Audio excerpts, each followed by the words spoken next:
Good morning, everyone. Happy Thursday. Happy Thursday. RE Journal, Good morning. Minnesota Real Estate Journal, live to you by webinar. We're going to do an office event today. I'm going to do a couple housekeeping items real quick.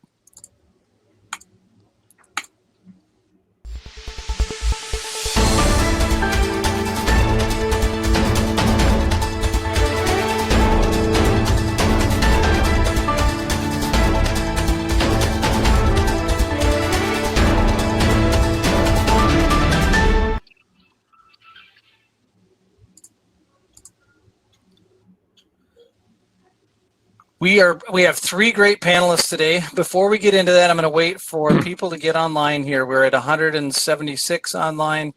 I know we have more than that attending, so I'm going to just go through some housekeeping stuff quick while we wait for everybody else to get on. Our webinar series, Breaking Through the Disruption. We're holding webinars in 17 states right now. Minnesota, Illinois, and Texas are our big markets, but we should have people online from Detroit and Nashville and all over the Midwest, and some people as far as the coast. We are doing this. This is our first webinar for continuing education credit. So bear with me as I read this stuff out loud because it's important. This webinar has been approved by the Minnesota Commissioner of Commerce for 1 hour of real estate continuing education. We will track your attendance by when you log in. So the first thing you want to do when you log in is go into the chat room, put your name and company and state into the chat room. And then we know we have you timestamped. We'll also have you timestamped from when you logged in. And when you log out, we will have the same thing. We don't have tests in Minnesota, but they've asked us to verify your attendance by asking at least 2 poll questions. So I will ask 2 random questions at random times throughout. You have a few minutes to chime in the chat section with your answer.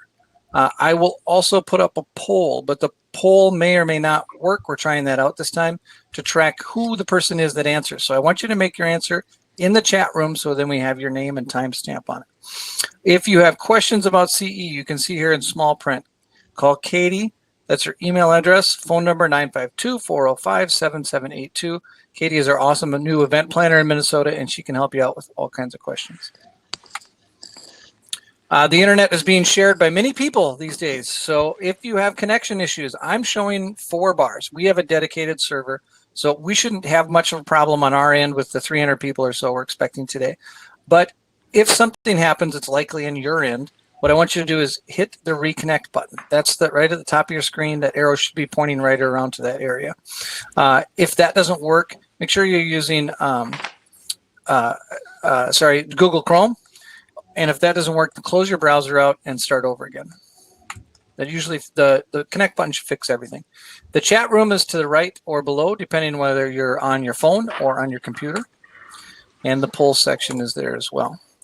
We will also replay this in its entirety, but it will not be available for continuing education as a replay. We have our own YouTube channel. There's the address, rejournals.com/video replay. I'll put that up again before we're done. All right, let's start with introductions. Brent Erickson probably needs no introduction to people on this call. He's been in the business for 3 decades. Started as a property manager, moved to brokerage, and he's done a lot of stuff downtown Minneapolis. So high-profile guy with high-profile clients and at least in a lot of office space. Brent Erickson at ngkf.com. Also a Gustavus Adolphus graduate. Rob Youngquist, principal Avison Young. Let's see, Rob has been in the business 15 years. Tenant occupier advisory business all across the country. Principal at Avison Young for almost 10, and Cushman before that. He wants me to tell you that he gets 50% of the things right, just like Dr. Dotzer. He's in it, so you're going to be our economist today, Rob. He says, I love real estate. I love helping clients. I also love water skiing and golf, which is good because those 2 things are allowed under the stay-at-home order. And, of course, my wife and 3 kids. Lynnette Dumalag. Lynnette has been more than 14 years of experience. She's with JLL. She's going to have a lot of good information for you today. Prior to JLL, she was at NTH. She is also a Gusty. Is that right? Yeah. Gusty? Gustavus Adolphus graduate. So those 2 might banter back and forth about their alma mater. There we go. There's Lynnette. So I will pop up their contact information throughout the event, too, so you have a chance to write it down. All right. Is everybody ready? Sure. We're closing Ready. in on 300 people, so everybody's here. If you didn't see the CE stuff, make sure that you're on and off at the proper times and answer the poll questions. I'll remind you again, but let's dig into our questions. You know what, let's do this. Let's start with, and Rob, and just go around a circle. We're 5 weeks into this coronavirus stay-at-home order in Minnesota and most places in the country. Where are you at right now? Where's your business at? And what's kind of the latest?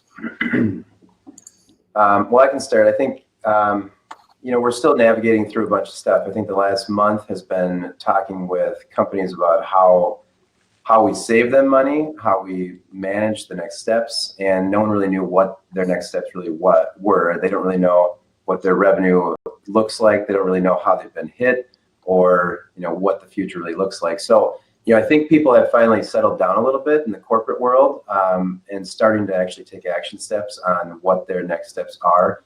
And actually a lot of people now are looking at what's the re-entry into work. What are we going to do when we actually bring people back into the workforce? That's really what the focus is right now. Sure. Brent, and the Ring Around Rosie game, you're up. I would say from a deal standpoint, the deals that were in process 5 weeks ago, a decent percentage have continued on. If they were, my analogy is if they were inside the 5-yard line, we've moved forward to get those deals done. We have had some tenants that are renewing. We've had some tenants that are expanding. We've had some RFPs. So it feels like activity is still there. But there's plenty of deals that have just been paused that people are trying to figure out what their business model is going to be like, as Rob mentioned. So a fair amount of pause, some deals still moving ahead. Haven't had as many deals that have just died where tenants have just said, not doing anything. I'm done. This is a game changer. I got to reevaluate. Haven't had as much of that. All right, Lynnette, you're up.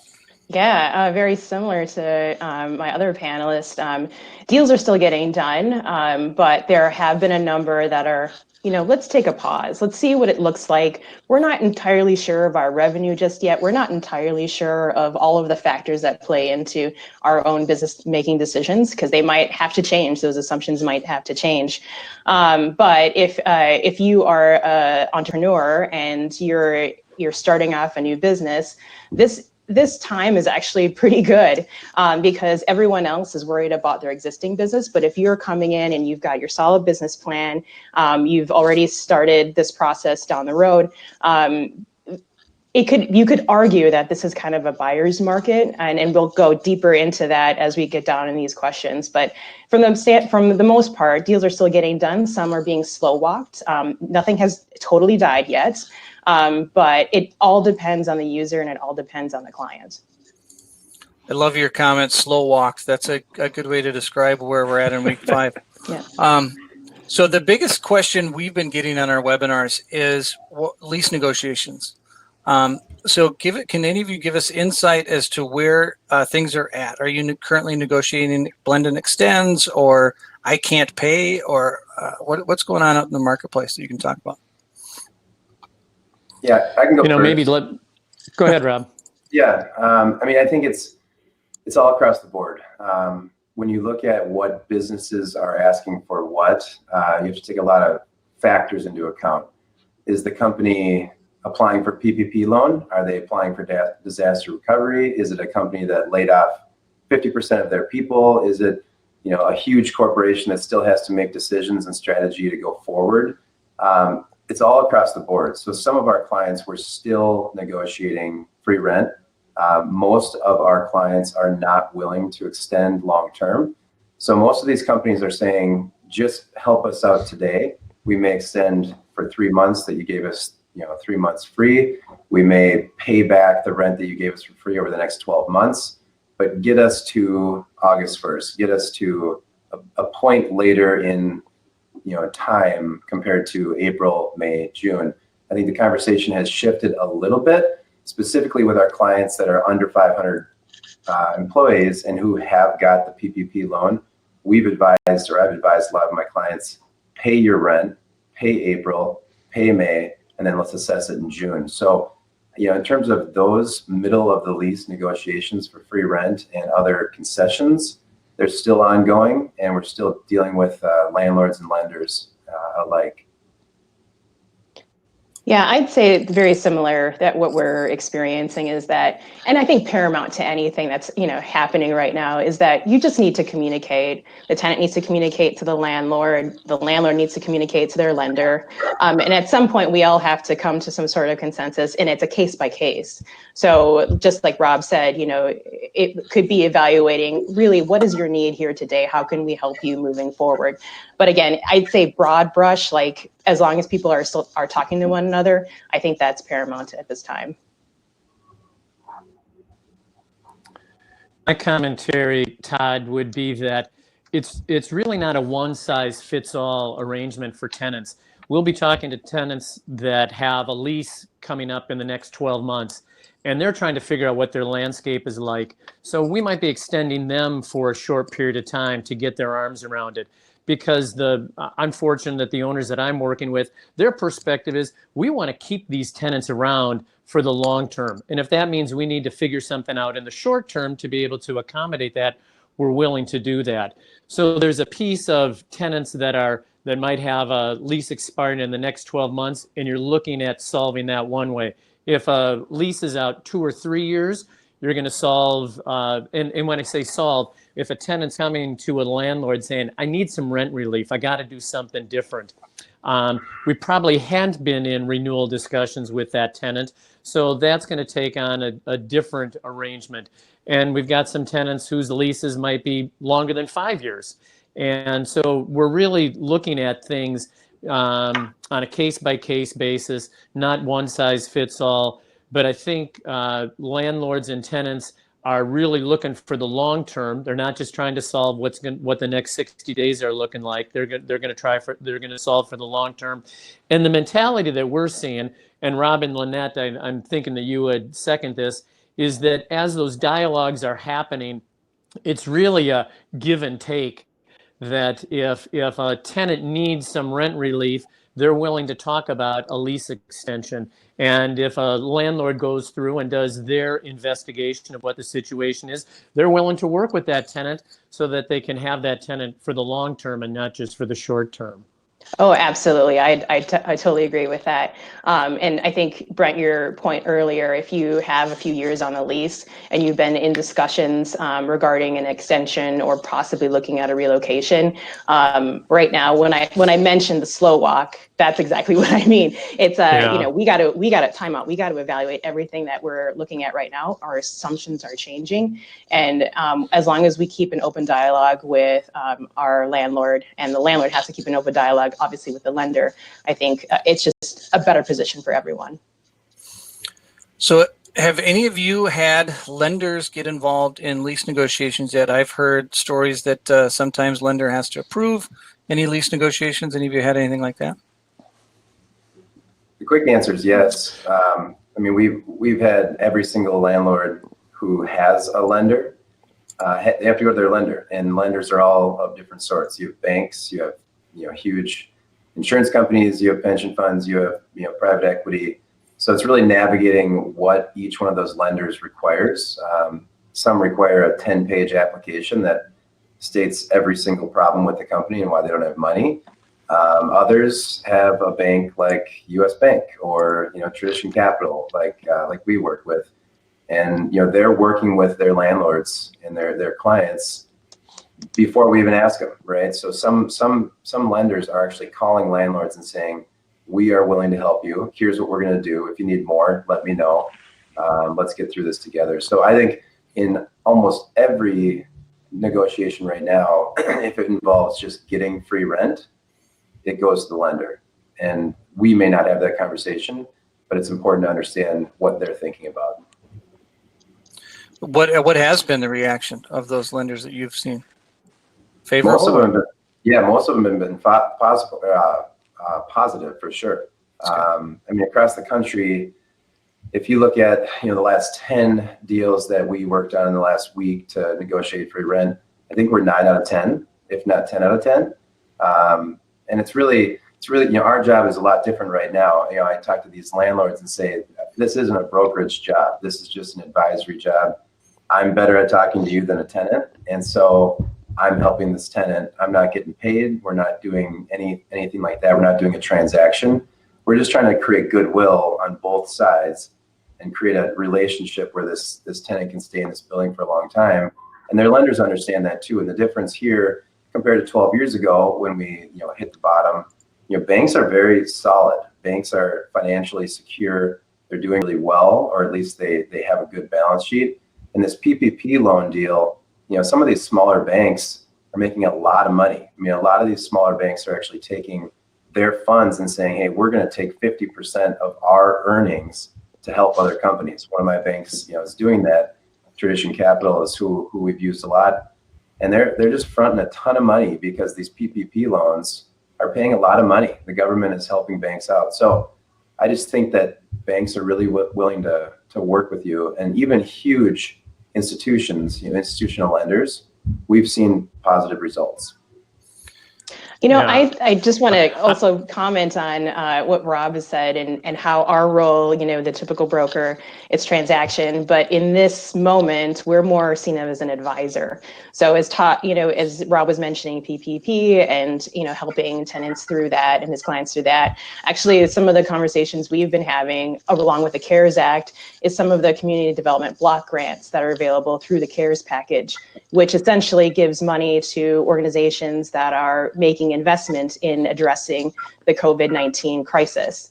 So it's funny because we're traditionally thought of as like, how can I recut my deal? But now you're kind of working in tandem with your clients and seeing where there might be other opportunities for them as well. And it's kind of an interesting role to be a broker at this time. We have to know the market, but we also have to be aware of some of the things that our clients are having to deal with. Todd, go ahead. My 2 cents on the lender. I was going to say my 2 cents on the lender front are similar to what we've talked about. It's happening on the tenant front, having discussions right up front. And I've been fortunate that the lenders that I've been dealing with have been flexible on the rent relief. If that topic comes up, and again, it's coming up on a tenant by tenant basis, most of the lenders have had some sort of flexibility. I don't know exactly what those discussions, how that's handled behind the scenes with the building owner and the lender.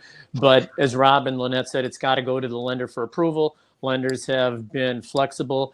The other part that landlords and building owners are dealing with owners is just what their overall loan is. And let's say they've got a loan coming up that's going to balloon in 2 or 3 years. I'm hearing stories that lenders and owners have been proactive to say, you know what, let's extend that date out 12 months, 18 months, maybe 24 months from a balloon standpoint, just so that we don't have to make a decision without having a really clear picture of what's going on, and we don't have to worry about time being a factor in that decision. So I think the relationship between lenders and owners is one of lots of communication, just as it's been with owners and tenants. I have to pause for a second and ask a continuing ed question. So this is for the panelists as well as the people online. So if you're online, hello, in the chat room, you need to make an answer now or we can't give you CE credit. And the question's really easy, okay? Have you advised someone or been involved in a Paycheck Protection Loan CARES Act application? And for the panelists, I want to talk, and I think it was Rob that made a good point. If you haven't been talking to your clients about this 4 weeks ago, you missed an opportunity, but I want to make sure we cover that. So is that something that a broker in their role needs to talk to their client about? And what is it, briefly? Yeah, I can talk. I mean, I don't know if it's necessarily a broker role, but it is an advisor role, to Lynnette's comment. And I think, 4 or 5 weeks ago when this stuff started coming up, I mean, we were following it daily, hourly, every single update that was coming. And honestly, what I did was, I had my list of my clients and I called them all and just said, have you looked at this? Have you looked at this? Have you looked at this? Specifically understanding what their business was, and a lot of them that are hurting, that are not going to get, income from their clients that are hurting and all that stuff. And so, there was probably 5 companies that personally walked through the loan application process with. And I'm no CPA, I'm no attorney, which is what you think, typically you want to have for this specific job. But, these people, they didn't even understand it. A lot of my clients, you got 250 person companies. They didn't know that it was for corporations. They thought it was for nonprofits, or, they didn't understand what it was for. So the PPP loan specifically is for companies under 500 employees. You have to keep your employees. You got to pay them effectively. It's 2.5 times your payroll, which is meant to cover your payroll and your rent. And rent includes utilities and stuff like that. And so, if you're a company that is under 500 and you work with a small bank, the big banks were really rough. US Bank and Wells Fargo were not the best to work with. But if you're a small bank, you have a very high probability of getting that loan. And all the clients that I helped go through that process got their loan funded last week. So it's a big deal. And I think just as an advisor through this time, we've just been making phone calls. Even if they're not your clients, I've helped people walk through it just because they're friends. And they're very grateful, and we didn't make money for it, but their business is still intact. Yeah, I'd say with a PPP, I've just said, talk to your lender. Hopefully you have a great relationship. Ironically, what was during that PPP, and it was like only a week and a half where everyone was, I think it was a lot of bankers were just reviewing applications. I did have a project where we were down the path. We were, I said, talk to your lender about funding some of these additional improvements, and they couldn't get their bankers' attention because they were busy processing loans.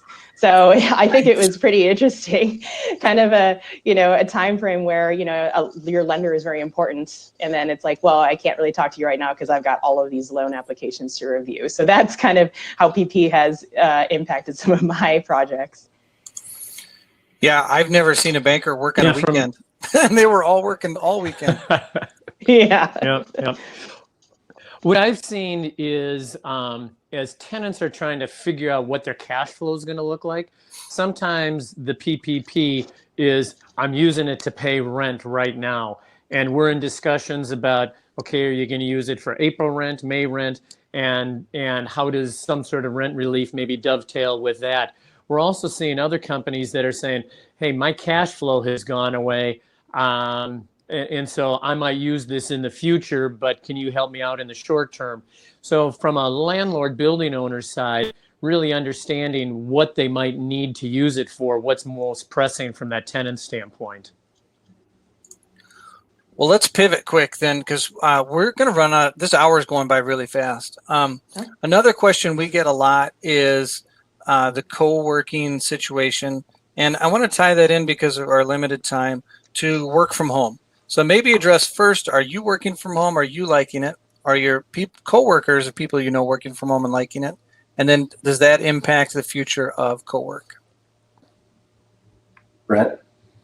I'll go first. You know what? I'm fortunate in that, my wife's got an office. She's working at home. I've got my own office. I'm standing at my stand-up desk. I've got a couple of monitors here.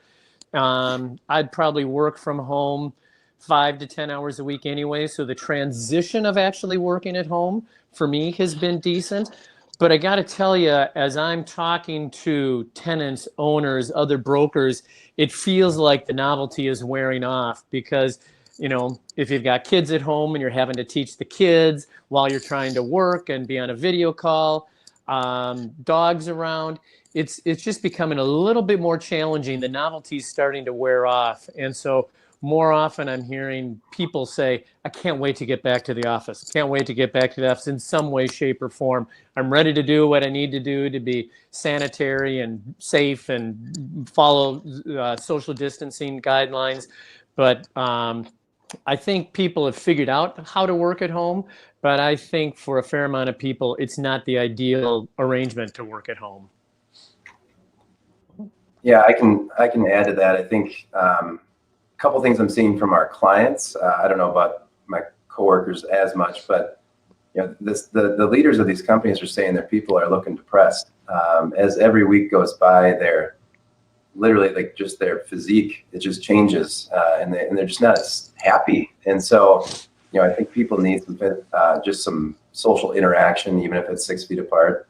So I think the work from home is getting to be a little bit draining. And I think, everyone with kids under 15 or maybe under 20, I don't know, it's rough. And we've seen that efficiency is very poor in 90% of people that have kids that are very young, unless they have a spouse that doesn't work and can occupy those kids the whole time. I have a unique spot because I'm sitting in an office where I don't have kids here, but I think people need to get back in the office. I think people can now adjust to work from home. I think leaders of organizations have understood that people can do it. So their fears of that for the last 5 years maybe have gone away. And I think people will work from home more, but I don't think that it'll be all the time. And I think people need to be back in the office, generating ideas, talking to people. Yeah, so I'm working from home. We've got like little pulley sets for little exercise. I don't know if my kid's going to bust in on this meeting at any given point, but really, I think, yes. So it's a work in progress. Obviously, this is not the typical work from home. We're not dealing hopefully we'll never have to deal with another global pandemic. So then you don't have the interruption of kids, another spouse kind of, are you using all the bandwidth? Or no, I gotta be on this call and trying to negotiate that way. But, we've been at home at JLL, we've been at home for a few weeks. I think it was the week of March 16th. So we've been at home, 2 weeks prior to the governor's stay-at-home order. And so really what we did was, Brent Robertson, who leads our office, he called everyone and said, do you need everything you have? Do you have everything you need to work from home? Do you need to have a 2-monitor setup? Do you know, just talk to me about what what you need to, have moving forward. So I think productivity, yeah, it's definitely taken a hit, but we're in a global pandemic. What do you expect? But at the same time, I've double booked myself on Zoom happy hours. So I just think that the social interaction might look a little different. Now we have to be more intentional about, connecting with our team. I always think about the best places to connect with your teammates are in the kitchen area or in the hallway going back and forth in the bathroom. And that's obviously not happening right now. But I think as corporations are thinking about how do you connect socially in this new era of, the coronavirus, and how can we do it safely, staying within the 6 feet away from each other, but also being mindful that we have to make sure our employees are safe.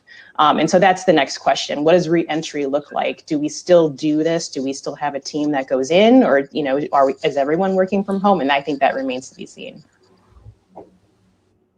So let's expand on that re-entry thing. What does it look like? I have to assume that's what you're dealing with landlords right now is talking about re-entry. What do the conversations look like? So I'll from that from a landlord standpoint. There's been lots of discussions on a wide spectrum. Do we take temperatures of people when they come in? Do we expect everybody to wear masks and gloves? What's going to be the protocol? And where I think a lot of landlords are ending up on that is to do a great job of keeping their building sanitary and disinfected and clean, and trying to set up social distancing for going to take the elevators. That could be a potential pinch point. But really, a lot of landlords are talking to their tenants and saying, what are you going to do? Because it's really incumbent on each tenant to feel a little bit flexible. They're each going to have their own perception of what's going to be sanitary, what's going to be disinfected. And it's really making sure that each tenant is taken care of with their needs once they get into their space, because that's where they're going to spend the bulk of their time, is in their own premises. And it's just working to make sure that those things are addressed.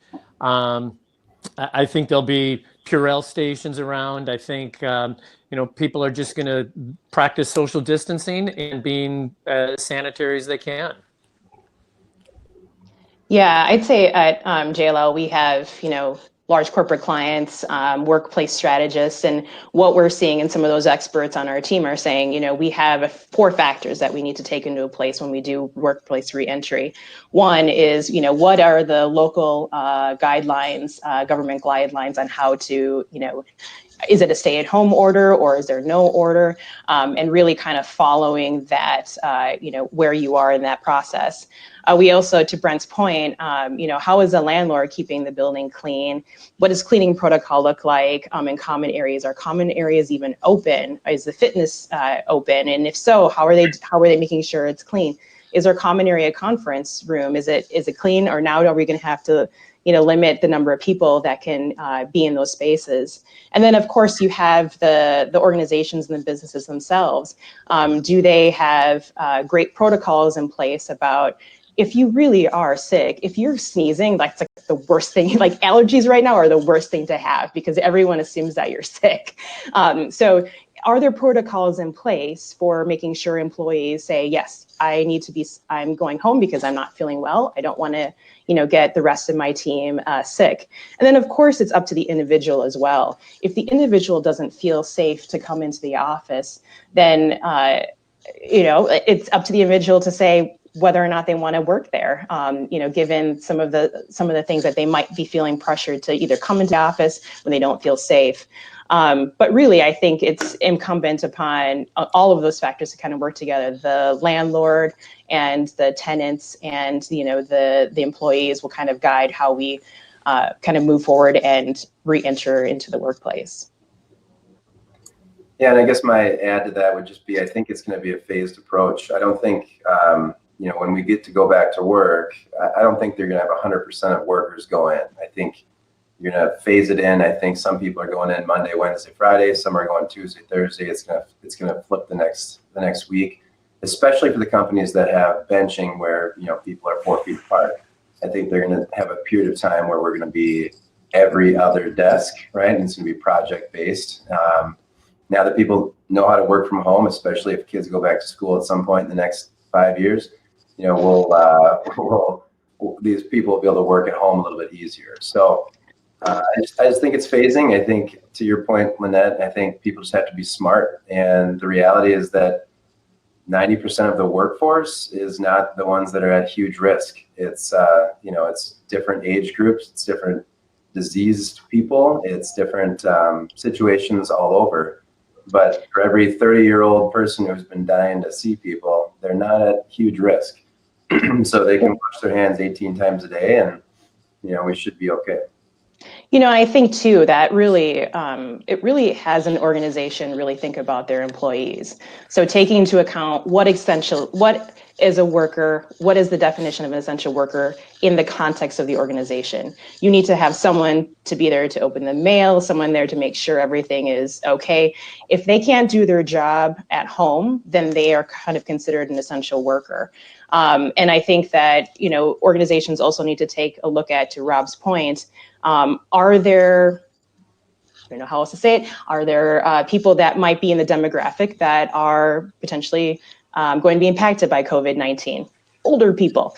And so it might, or immune compromised people. So really, can we make sure that these folks are still able to do their job, but still be able to set up at home? So as we get further along in this, COVID-19 journey, as we're developing new testing methods, as we're now having, I think the Governor Walz said that he wants to test 20,000 people a day for diagnostic and 15,000 for serological tests. Like, as we get better in the process, then I think people will feel more comfortable about how we mitigate some of these, cases that we're seeing. And so people are going to feel more comfortable coming into an open work environment, similar to what we did pre-COVID. Yeah, to Rob's point, it's going to be a staging process. It's going to be a work in process. I heard a comment that someone made that to me kind of made sense. The perception of what it's going to be like to be back at work and what's going to make employees comfortable. You could draw the parallel to security in a building. There's some people that their perception of being secure is to have an armed guard in a building. There's other security is just having a good lock on my door. Neither is right, neither is wrong. It's a difference in perception. going back to work, there's going to be a variety of perceptions for the reasons that Rob and Lynnette were mentioning. Your personal risk, your personal comfort level, what your company expects of you. So it'll really be incumbent on, again, we've used this concept a lot, landlords and tenants talking to each other to understand what that perception is and how it can be addressed together uniformly. All right, I'm going to take another break here. Hello, if you're watching online and you need CE, pay attention right now. Trying to be as nice as I can. Okay, so I want to do a little experiment here with you, so I need you to pay attention. I have a question up on the poll. Upon reopening, will tenants be looking for more space, less space, or will the push and pull balance each other out? We're going to ask the panelists to discuss the ins and outs of that. I want you to answer that poll if you're getting CE, but I also want you to go in the chat room and give your answer there as well.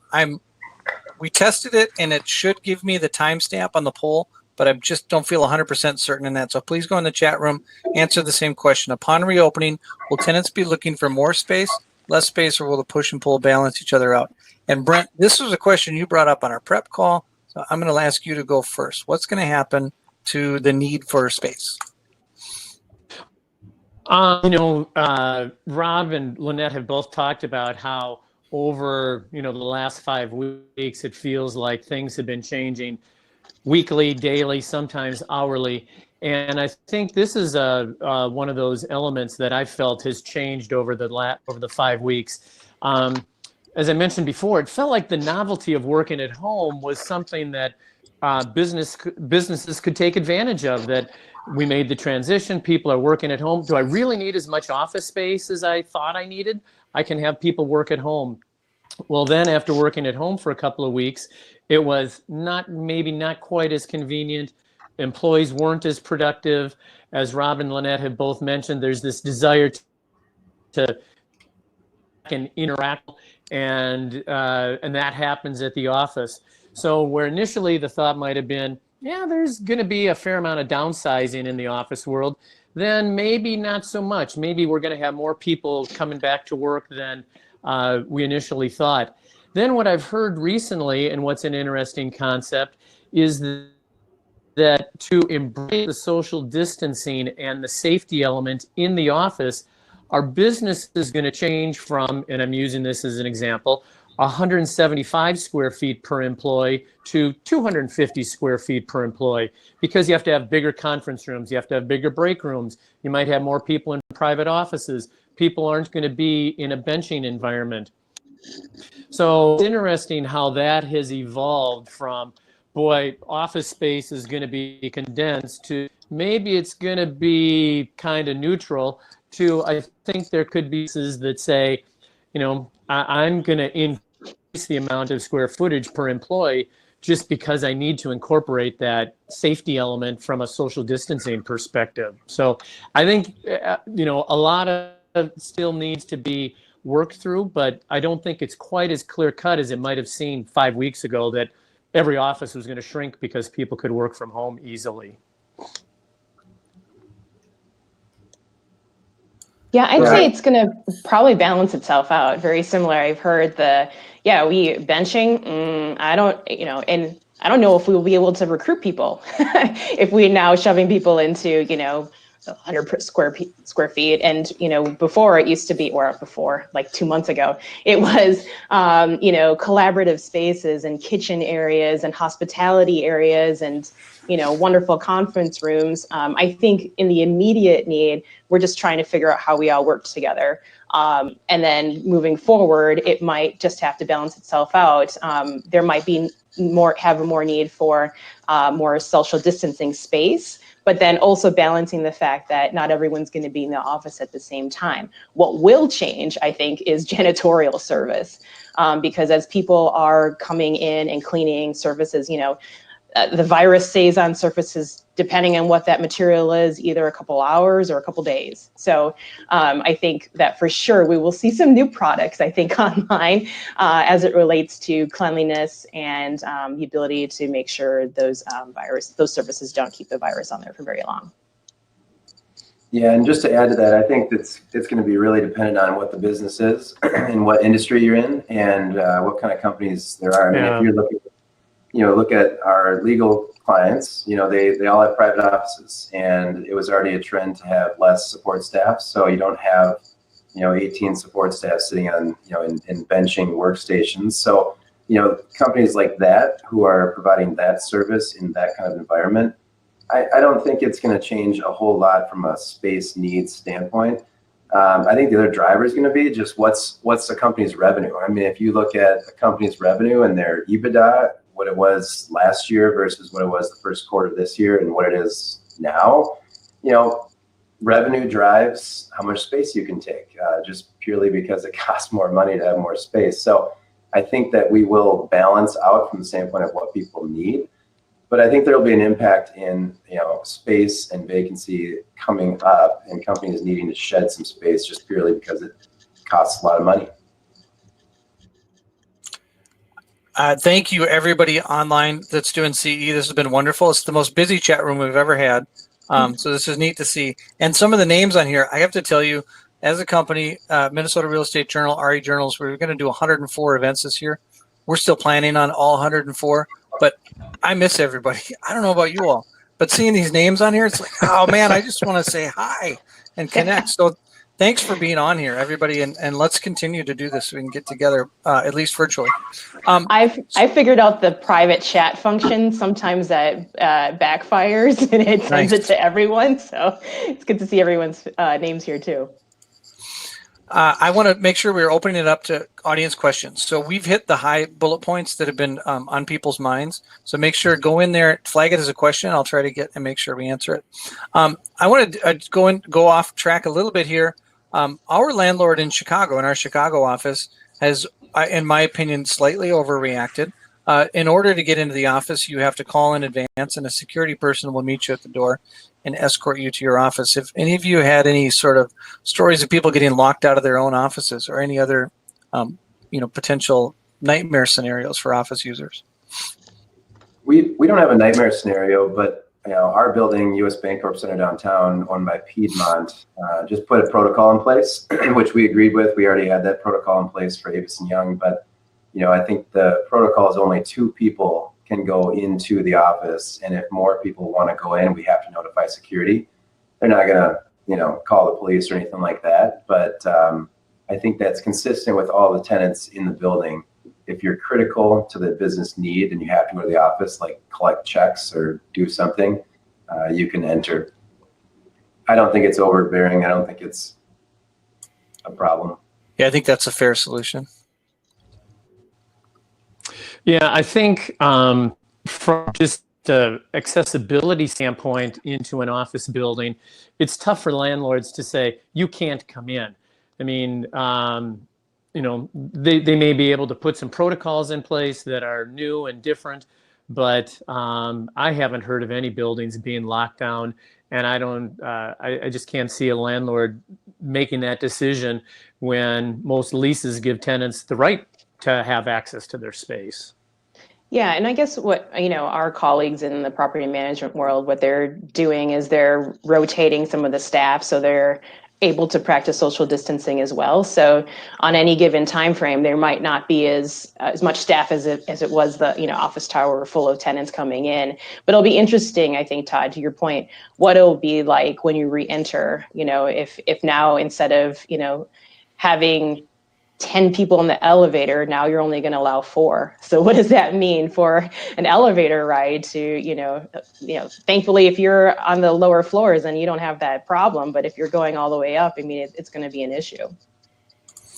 Yeah, I'm going in the back door from now on, right? I mean, changes things. Got a good question from the audience here. Arthur Brown says, how will law firms be impacted by these kind of reopening regulations or things that are going on now in their office buildings? I can tackle the first comment on that. I think it'll depend on what kind of law firm they are. What do they provide for a service? We have, one client who is just waiting for, potential influx of business, just due to litigation. We may have litigation coming up between landlords and tenants, and that's they think their business is going to grow. I think other law firms who deal in transactional business in the retail industry, they're going to have to figure out a way to make money, right? So I think it depends a lot on what kind of law firm you are, what you're practicing, and who you're servicing, and how those people have been impacted before we really know what the result will be. Yeah, I would tag on what Rob said. I listened to a discussion with a lawyer, and even if you look at a lease and certain clauses that you think as a tenant you might be able to use, force majeure has come up a lot, business interruption insurance has come up a lot, other legal elements are being discussed. This attorney was saying, if you look at precedent, there's never been a precedent where these sorts of elements have been successfully litigated by tenants, that it's always been on the landlord side, but we've never been through a pandemic. And this attorney was speculating, as Rob said, that there's going to be a lot of litigation coming out of this, that it's just going to be, especially if there's a loss of revenue for some business that can't do their work, and they've got a lease that's part of their operating expense from a business standpoint. Are they going to end up litigating that, especially if you're a company that has a presence around the country in multiple cities, and so your real estate is really a big part of your overhead? Is that going to be litigated? So that's one of the things that I heard an attorney speculate, that even though there hasn't been a huge precedent for these things being successfully litigated on the tenant standpoint, that they fully expect lots of litigation coming down the path.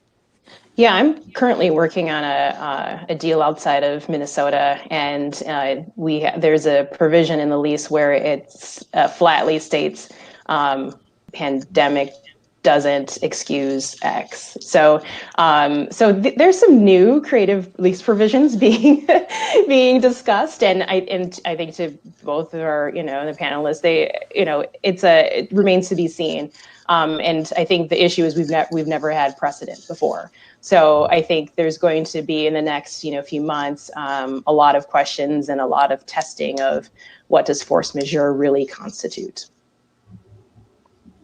Thank you for pivoting on that force majeure. I saw a letter from a tenant. This is a residential tenant the other day. It said, I don't have a job, so I can't pay my rent, and you can't force me to because I don't have a job because of this COVID. Have you had those conversations, or is that word floating around, force majeure? So I think with this is obviously the office market, but I think our state has a moratorium on evictions for residential leases. To my knowledge, I haven't heard anything on the commercial.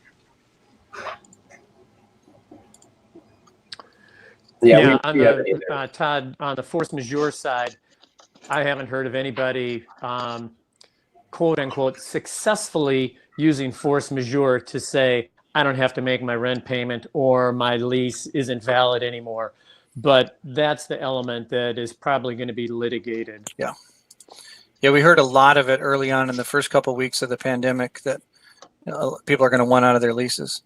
I think a lot of attorneys had webinars about that in the first we did 2 too. weeks. Yeah. We did too. And somebody asked in the chat room, let's see, Joe Antonucci says, and then asked about insurance. We're going to have a webinar on that too. So if I was shut out of my business for one reason or another, is there an insurance claim? And it's not clear in a lot of policies, so that'll be interesting to see. How will this affect, this is Jeff Lasota, how will this affect the demand for tenants to move to a new location? I imagine tenants will feel much stronger about staying in the short term. Brent, you talked about early extensions, but what are you all seeing as far as movement of tenants? I think a lot of it is going to depend on how comfortable that tenant is in going back into their existing space. If they were in an arrangement that was just a bunch of benches, and we use that analogy a lot, and not that there are a lot of just pure benching arrangements, but if tenants feel like they need to redo their space from a design standpoint, I can see that being a motivator. where they'll say, I gotta be in some place that's, that I can redesign that is a little bit more COVID proof than the space that I'm currently in. But I also, to Rob's point, think that they're going to be looking at the business side and the revenue side and the expense side. And I think every tenant is looking at their cash flow a lot more to understand what their receivables are, who they're still going to have as clients moving forward. So I think until tenants really get a good understanding of the business side, I could see there being a tendency to renew in place unless there's really something dramatically that needs to change with their space. I see there being an inclination to make sure that they're saying, okay. Yeah, I think it's a little too early at this point. To Brent's point, it's that they're just trying to figure out what their, next year looks like, much less how their space is designed, and much less of, a huge deal like a relocation.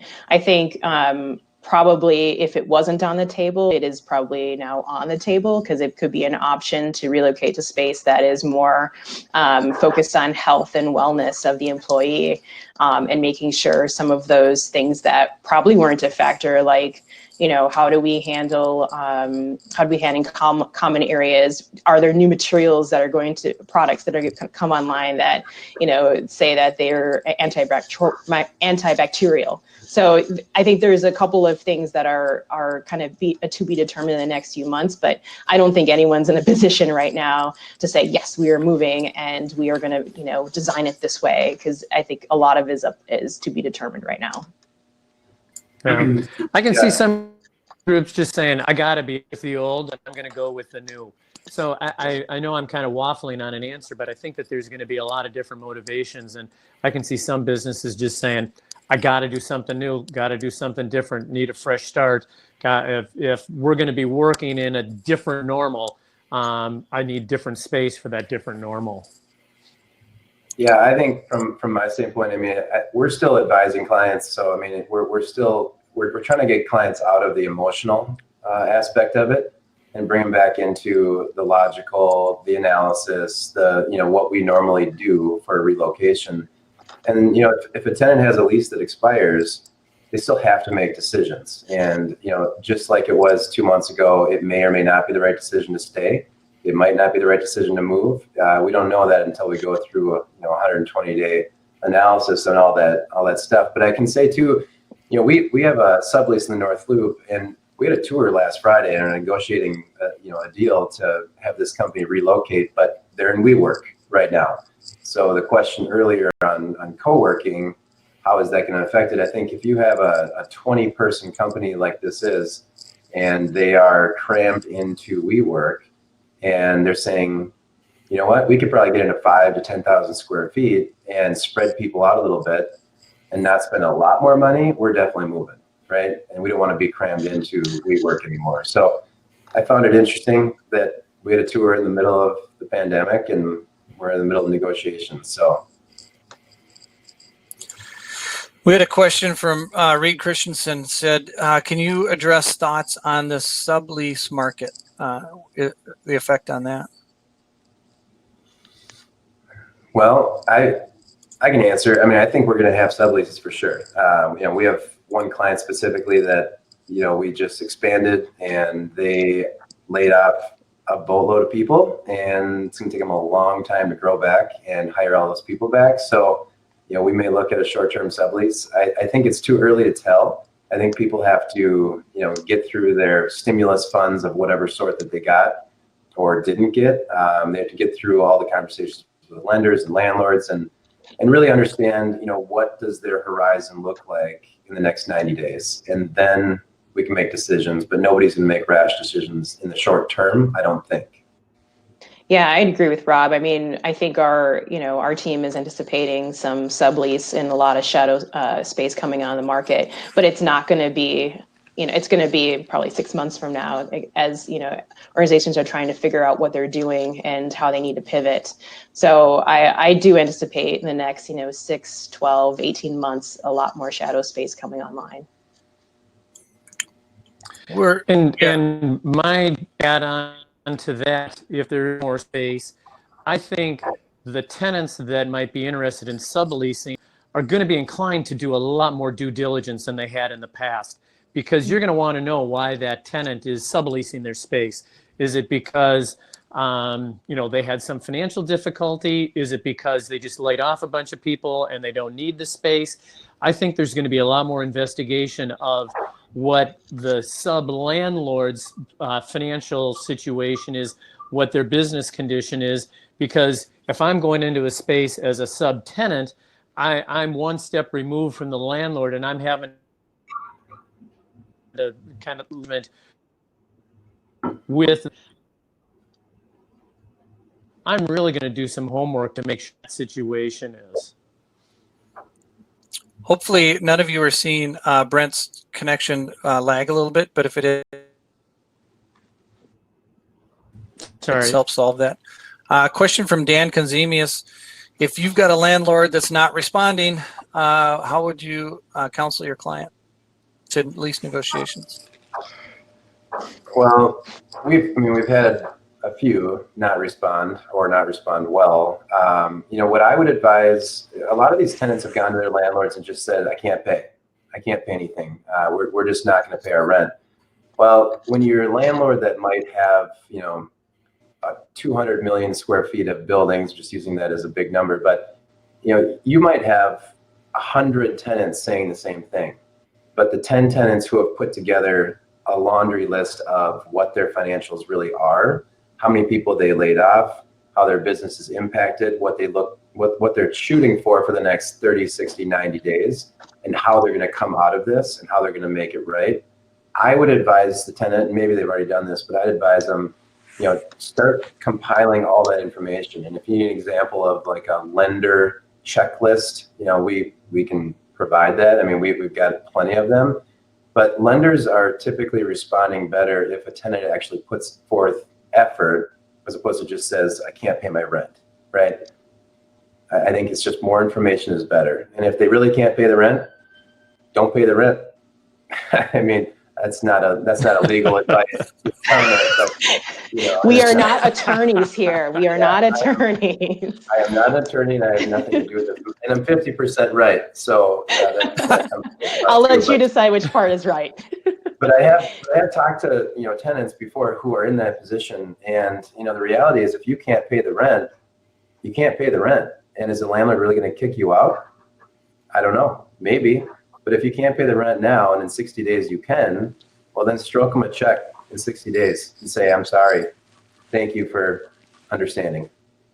Yeah, and I think to Rob's point, you just want to be able to work, you want, as a tenant, as a broker, we want to make sure that our tenant is communicating, our clients are communicating with their landlords and vice versa. Is this tenant asking because if you don't ask, you don't get, and it's just an opportunity to ask, then that's a different conversation, and that probably is a different outcome. Right. But if you're, it's almost like developing a business plan all over again, and a plan to eventually, be whole. But again, that requires everyone to be communicating, and hopefully, your clients are communicating, or your landlord's clients are your client's landlord is communicating in the same manner as well. We've got 2 minutes left, and I want to get to this question that was asked because we didn't pivot to this. Talk about office property values, cap rates, things like that. What's this affect short and long term? I would tell you, in talking to our capital markets team at Newmark, they just don't have enough data points yet to be able to say, here's how to quantify that. They just don't have the data points from what's happening from rental rates, what's happening with interest rates, from a lender standpoint. We're still in the data gathering standpoint. Yeah, I would assume that that's kind of the case. There's talk about a second, stimulus bill coming out. So, right now, PPP is kind of top of mind right now, but who knows what the next package is going to look like, and it will affect, some of the tenants in our buildings. We are out of time. I am going to put everybody's contact info up for 10, 15 seconds for everybody. So if you want to write that down, if you are getting CE, pay attention again real quick. Our system logs or tells us when you log out, but I would really love it if you would go in the chat room and just put your name in one more time so that we have a timestamp that you stayed the entire time. Thank you. I appreciate that. An abundance of caution on this first CE. I want to see what the reports look like. Thanks to our panelists. This was a great conversation. I think we probably could have gone 2 hours. So if we have a chance in May, maybe we pull up an office again and kind of give everybody an update. Do you guys want to throw out some parting words? Help your clients, help your friends, deliver toilet paper, do what you can. That's awesome. I think, you know, last comments here is that we all just need to be really flexible. I think, you know, Rob touched on, don't freak out. Like, we don't know yet. There's a lot of things that are moving right now as it relates to public health and what that means for our tenants. So I think being able to be flexible and communicating as often as you can, as clearly as you can, is key. I think communication's the key. Communicate. If you're a landlord, talk to your tenant. If you're a tenant, talk to your landlord. Communication is really important. Wonderful. Well, thanks everybody. I'll leave the screen up for another 2 or 3 minutes so that people can hit the chat room up. But you speakers can bow out gracefully. Thank you again for your time. Have a wonderful afternoon. Stay safe, stay healthy. Thank you. Thank you. Thanks, everyone. Thanks.